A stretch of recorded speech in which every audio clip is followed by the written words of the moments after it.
कारोबारी हफ्ते के दूसरे रोज भी सोने की फी तोला कीमत में हजारों रुपए की कमी हो गई। मुल्क भर में सोने की कीमत में 2300 रुपए की नुमाया कमी देखने में आई है। All Pakistan James and jewellers association के मुताबिक 2300 रुपए कमी के बाद मुल्क में फी तोला सोने का भाव 2,28,100 रुपए हो गया है। इसी तरह 10 ग्राम सोने की कीमत 1,972 रुपए कमी से 1,95,559 रुपए हो गई। एसोसिएशन के मुताबिक आलमी बाजार में सोने की कीमत $24 इजाफे से $1,964 फी औंस है।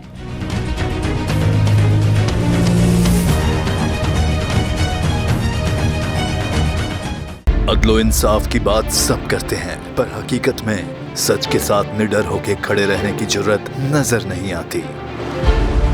बोल ने तश्कील दी 10 कोर्ट रिपोर्टर्स की टीम, जो केस की बेस तक जा पहुंचे।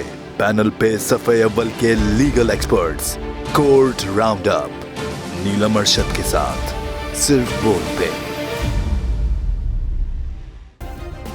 सब्सक्राइब करें और बेल दबाएं ताकि कोई खबर रह न जाए।